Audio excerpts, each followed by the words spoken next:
Ripple Treasury just launched native digital asset capabilities that embed XRP and RLUSD directly into the same corporate finance dashboards, managing $13 trillion in annual payments. 0% of that volume has touched crypto rails yet. And now, for the first time, the tool that Fortune 500 CFOs already use every day has a one-click pathway to blockchain settlement. At the same exact moment, a $200 to $285 million exploit just drained a Solana-based DeFi platform. Funds evaporated in minutes through vulnerabilities in layered smart contract architecture. Two events, same week. And the contrast between them tells you everything about why institutional capital is going to flow toward the XRP Ledger and away from networks where principal can vanish overnight. This is not financial advice. I am sharing publicly available information for educational purposes. Always do your own research. Before we get into it, drop contrast in the comments if you see these two events as the defining signal for where institutional capital flows next. Drop infrastructure if the Ripple Treasury launch matters more to you than any price movement. Because what I'm about to walk you through connects the Treasury product, the security architecture, the SWIFT integration, and the Clarity Act into one unified thesis about why banks have no long-term choice but to adapt toward XRP. Welcome back. I am the Calm Analyst. Around here, we follow the infrastructure that determines where trillions actually flow. Today, we're connecting the Ripple Treasury launch, the Solana exploit, the XRP Ledger's security architecture, and the regulatory convergence into one picture that shows you exactly why XRP is positioning as the settlement foundation for the next financial system. Let's get into it. Let me start with the contrast, because it illustrates something that most of the crypto market doesn't want to talk about honestly. Over $200 million was drained from Drift Protocol on Solana in a rapid series of transactions affecting multiple vaults and assets. This happened because complex smart contract layers sitting on top of a chain, optimized for speed and customizability, created attack surfaces that sophisticated actors exploited. Financial institutions managing real client capital under strict regulatory oversight cannot accept that level of risk. A pension fund doesn't care about your chain's transactions per second if the assets on it can be drained overnight. An insurance company doesn't care about your DeFi yields if principal can evaporate through a smart contract vulnerability. A bank doesn't care about your developer ecosystem if a single exploit wipes out hundreds of millions. The XRP Ledger was designed with this reality in mind from day one. Instead of bolting DeFi features onto the ledger through external smart contracts, critical functionality is embedded directly into the protocol's foundational codebase. The automated market maker, the decentralized exchange, the escrow mechanisms, the clawback capabilities, the compliance controls, the identity features, all at the protocol level. Same security guarantees as the ledger itself. That architectural decision means there are no layered smart contract attack surfaces, no external code that can be exploited between the application and the settlement layer. When an institution uses the XRP Ledger, they get the full security of the consensus mechanism for every function, not just basic transactions. David Schwartz and the engineering team at Ripple made this choice deliberately, because their primary customers have always been financial institutions, not retail traders chasing yields, not DeFi degens hunting for the next farm. Banks, payment processors, treasury operations managing billions. The kind of entities where a single security incident ends careers and triggers regulatory investigations. If the contrast between protocol-level security and layered smart contract vulnerability just changed how you evaluate blockchain networks, smash that like button, because this distinction is about to become the single most important factor in institutional blockchain selection. Now let me connect this to the Ripple Treasury launch, because the product that went live this week is the entry point that makes this security architecture accessible to the institutions that need it most. Ripple Treasury, formerly G Treasury, has been handling $13 trillion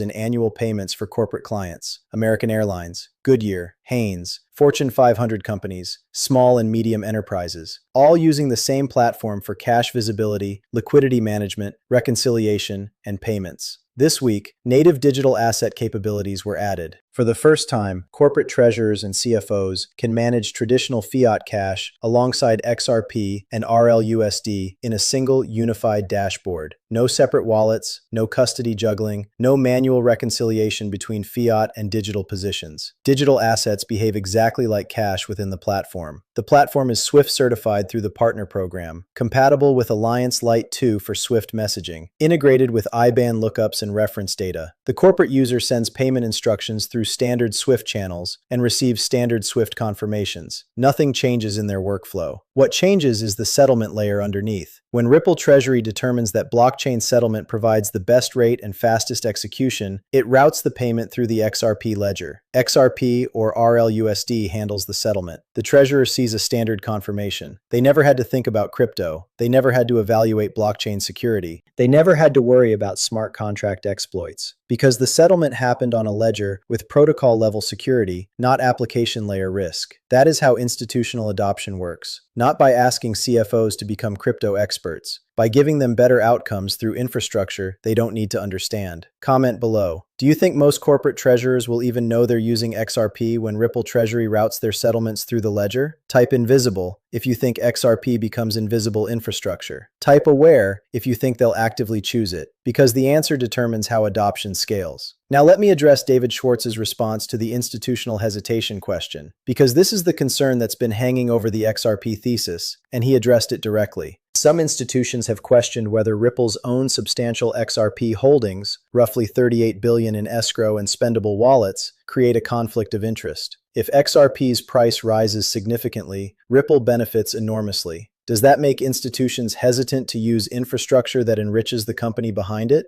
Schwartz responded clearly. Broader integration benefits the entire ecosystem because it's fundamentally about constructing superior rails for everyone involved, not about any single party's enrichment. The point is straightforward. The infrastructure is better than the alternative. Banks use what works. They use what saves money. They use what settles faster. They don't avoid a tool because the company that built it also benefits from its adoption. Early adopting banks like Deutsche Bank and Societe Generale are already using Ripple's infrastructure, currently settling in RLUSD and fiat. But the pathway is clearly open for XRP to serve as the primary liquidity layer once the Clarity Act provides the statutory certainty that fiduciary-bound institutions require. And this is where the timing converges. The OCC's amended rules took effect April 1st, the same day the Treasury platform launched digital asset capabilities. Ripple's conditional National Trust Bank charter is advancing under this framework. The Clarity Act markup targets the second half of April. The Senate returned from recess on April 13th. Every regulatory pathway is advancing in the same window as the product launch. The tool is live. The legal framework is materializing. The institutional demand is documented. And the security architecture of the XRP Ledger is demonstrably superior to the chains experiencing hundreds of millions in exploit losses. Subscribe right now, hit the bell, drop a close in the comments. Because the convergence of the Treasury product launch, the OCC charter pathway, and the Clarity Act in the same window is the most significant alignment of product and regulation in XRP's history. Now let me explain why banks have no long-term choice but to adapt toward XRP for cross-border settlement. Because the economics are too compelling to resist. The current correspondent banking model requires banks to pre-fund Nostro and Vostro accounts in every currency corridor they operate in. An estimated $1.8 trillion sits in these accounts globally, earning essentially nothing while waiting to facilitate international payments. Settlement takes 2 to 5 business days. Each transaction carries fees from multiple intermediaries. XRP eliminates all of it.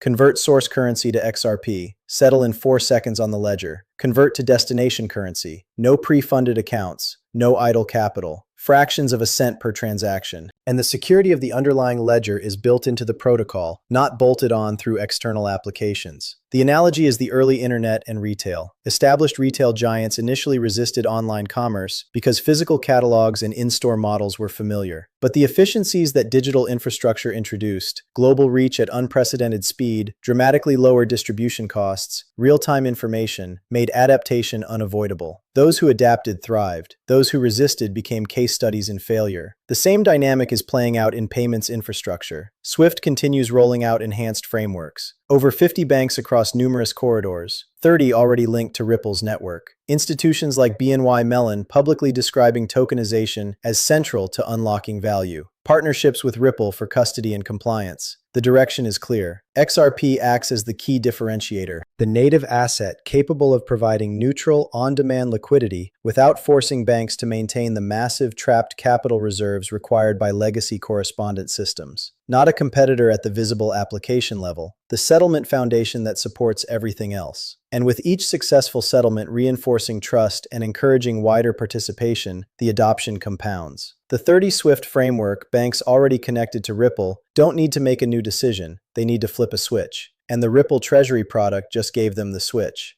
Let me bring this all together, because this week's events are not separate stories. They're one story told through multiple channels. A $200 million exploit on Solana demonstrates why protocol-level security matters for institutional capital. The XRP Ledger's architecture provides exactly that security by embedding functionality at the code-base level rather than through external smart contracts. Ripple Treasury launches native digital asset capabilities, embedding XRP and RLUSD into the dashboards managing $13 trillion in annual payments. SWIFT certified, workflow compatible, invisible to the end user. The OCC's amended rules activate, advancing Ripple's National Trust Bank Charter pathway. The Clarity Act targets an April markup that would codify XRP's commodity status into permanent law, and 30 of 50 banks building SWIFT's new framework are already Ripple partners. The infrastructure is live, the product is deployed, the regulation is materializing, and the security architecture is demonstrably superior. Banks have no long-term choice.